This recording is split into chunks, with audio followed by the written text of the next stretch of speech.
Assalamualaikum warahmatullahi wabarakatuh. Shalom, Om Swastiastu, Namo Buddhaya, salam kebajikan untuk kita semua.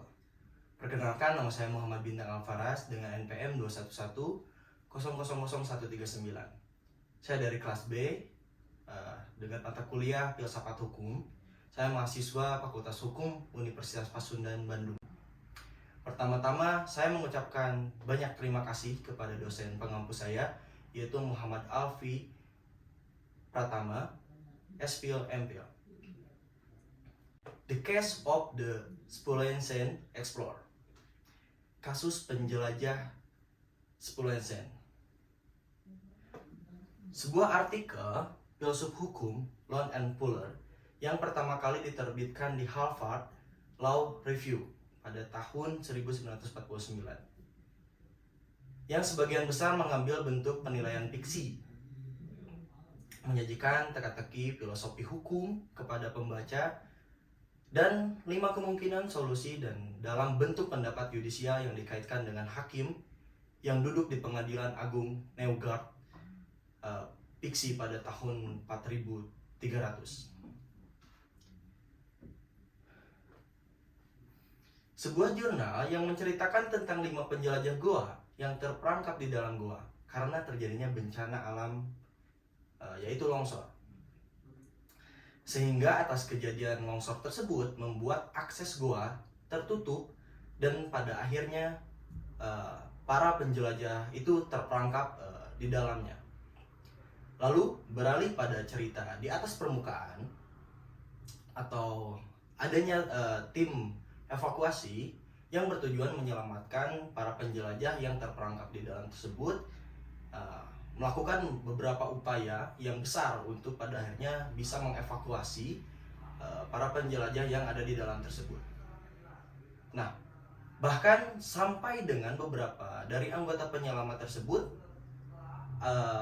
terdapat beberapa korban, yaitu sebanyak 10 orang akibat daripada upaya penyelamatan ini. Singkat cerita, setelah 20 hari, tim evakuasi telah berhasil mengetahui bahwa mereka mempunyai sebuah mesin portable tanpa kabel, atau mungkin apabila saya bisa analogikan pada tahun sekarang, yaitu mungkin seperti walkie-talkie atau biasa disebut dengan HT, yang mana mampu mengirim dan menerima pesan. Nah, setelah mengetahui hal itu, mesin serupa segera dipasang di camp tim tersebut supaya dapat berkomunikasi lisan antara penjelajah goa dan tim evakuasi tersebut. Nah, mereka diberitahukan bahwasanya sekitar 10 hari ke depan untuk pada akhirnya mereka dapat dibebaskan untuk dapat dievakuasi begitu. Nah, setelah adanya alat komunikasi tersebut, mereka meminta pandangan kepada para dokter yang ada di sana, dan para dokter pun mengatakan bahwa untuk 10 hari ke depan mereka tidak akan bisa bertahan hidup dengan tidak adanya ketersediaan makanan di sana. Nah, belajar melalui kontak radio bahwa tanpa makanan mereka kemungkinan akan mati kelaparan sebelum mereka dapat diselamatkan. Sampai salah satu anggota tim explorer, yaitu Roger Wetmore, mengajukan pertanyaan kepada ahli medis. Pertanyaan seperti ini: apakah mereka akan bisa bertahan hidup apabila mereka bisa memakan daging dari salah satu anggotanya? Namun para tenaga medis ini menolak terkait hal itu. Sampai saat Wetmore pada akhirnya mengusulkan ide terkait dengan cara pengundian yang bertujuan untuk memilih siapa yang akan dibunuh dan dimakan. Namun tidak ada satupun respon di sana menanggapi usulan daripada Wetmore tersebut gitu. Nah, mereka memutuskan bahwa salah satu dari mereka harus dibunuh dan dimakan sehingga yang lain dapat bertahan hidup. Mereka menentukan siapa yang harus dibunuh dengan melempar sepasang dadu, karena ini dianggap fair gitu. Sampai pada akhirnya kejadian yang tidak diinginkan pun terjadi. para explorer tersebut, yaitu kehilangan komunikasi dengan tim evakuasi di atas. Jelang beberapa lama kemudian, singkat cerita, tim evakuasi berhasil mengevakuasi para penjelajah. Namun sangat disayangkan, hanya 4 orang saja yang selamat, dan ternyata Wetmore lah yang telah dieksekusi dan dimakan oleh anggota tim penjelajah tersebut.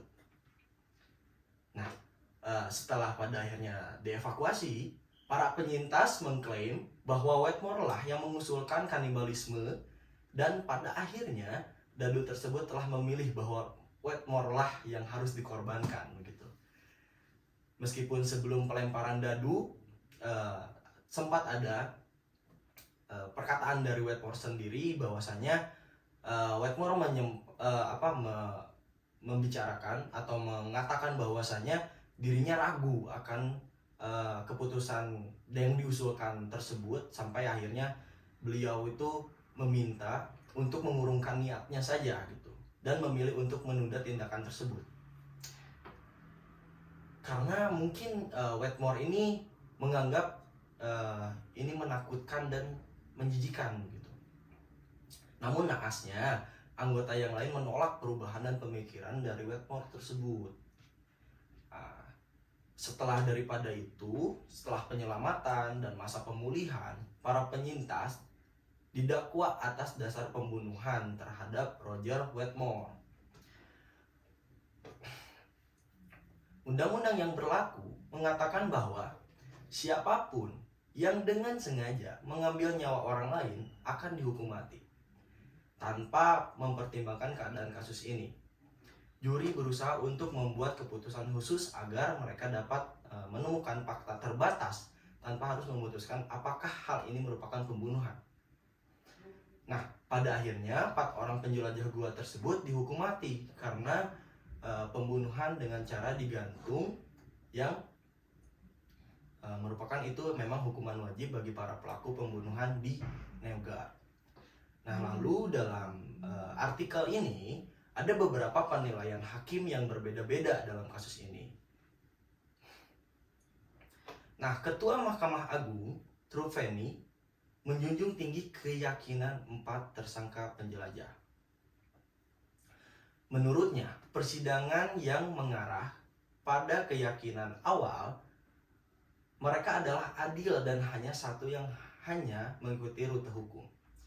Dia mulai menyatakan alasannya untuk menganggap terdakwa bersalah dengan mengulangi apa yang dinyatakan oleh Undang-Undang Dasar, yaitu siapapun yang dengan sengaja mengambil nyawa orang lain akan dihukum mati.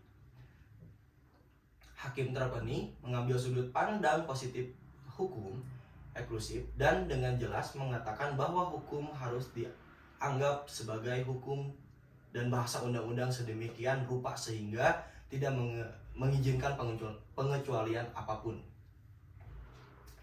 Jadi dia percaya tidak ada pilihan selain menegakkan keyakinan itu. Nah, dengan cara ini dia sebagai seorang positifis menunjukkan perhatian penuh dan sepenuhnya terhadap hukum gitu. Dan dia pun mengatakan dia berempati terhadap terdakwa dan menyatakan bahwa tidak seperti hakim,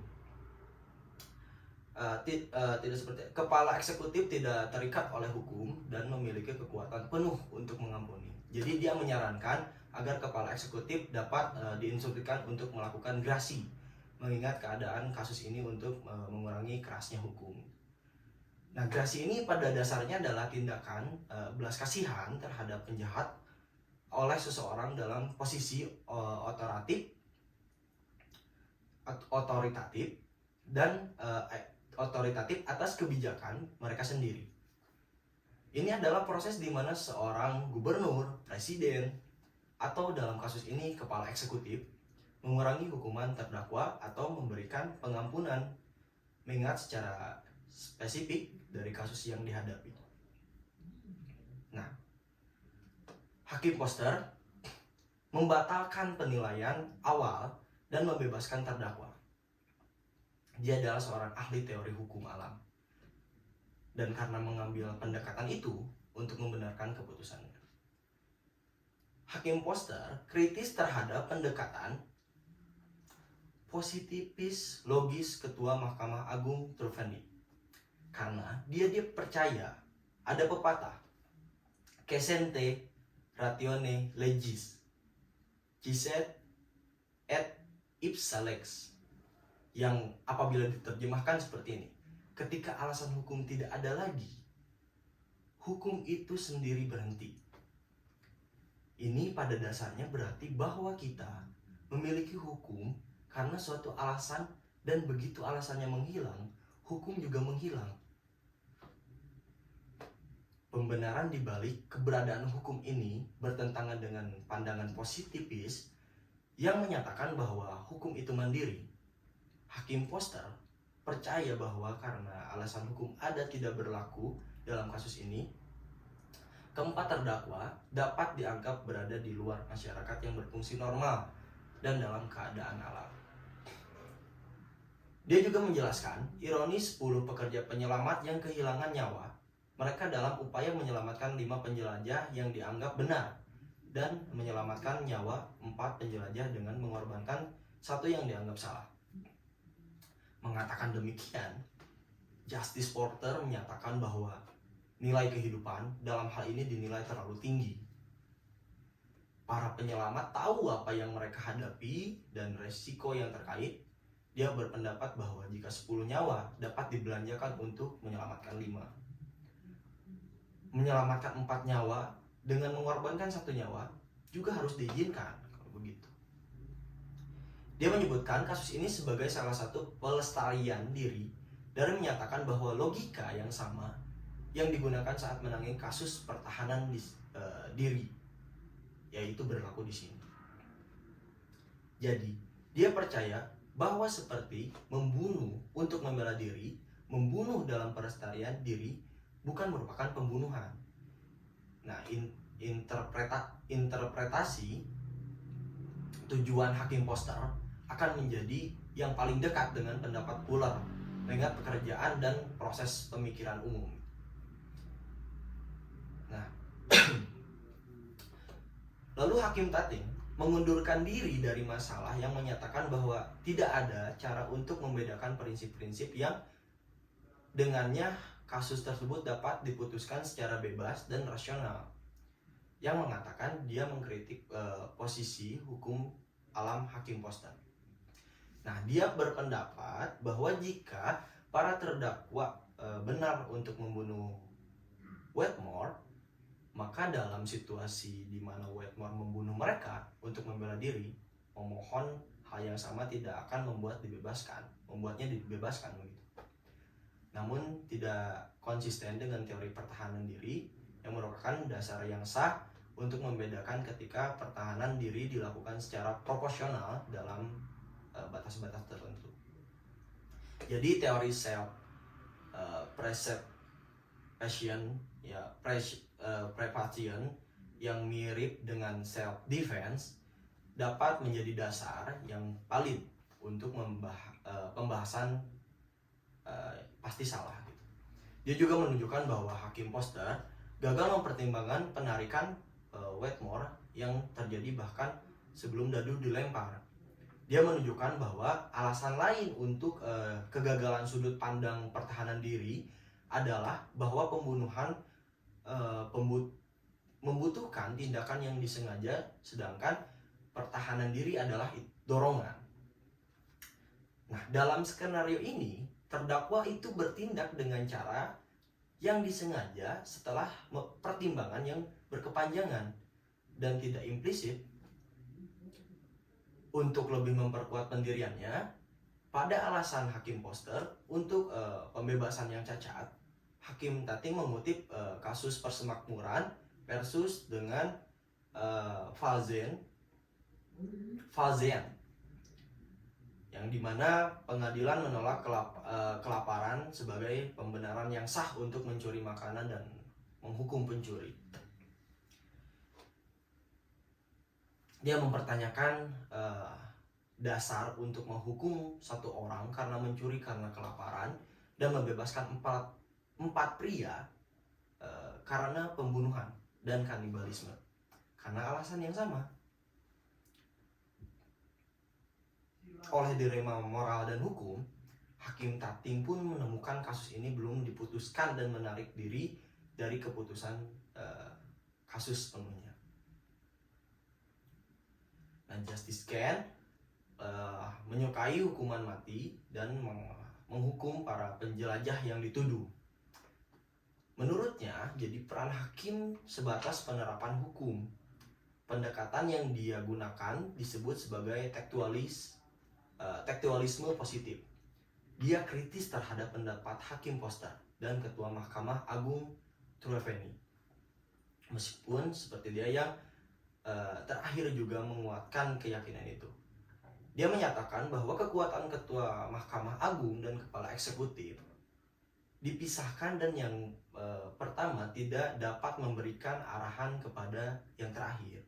Menurutnya, Ketua Mahkamah Agung Treveny meminta Ketua Eksekutif untuk melakukan gerasi dan mengampuni terdakwa merupakan pelanggaran proses peradilan.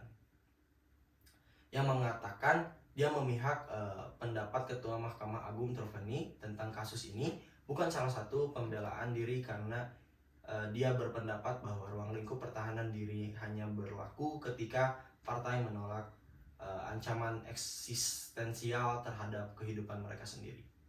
Selain itu, tidak menimbulkan ancaman bagi kehidupan terdakwa dan karenanya menerapkan teori itu di sini adalah pendekatan yang cacat. Hakim Handi membebaskan para penjelajah yang dituduh dan mengikuti pendekatan realisme hukum yang terhubung dengan akal sehat. Dia menarik opini publik dan percaya bahwa para terdakwa harus diampuni.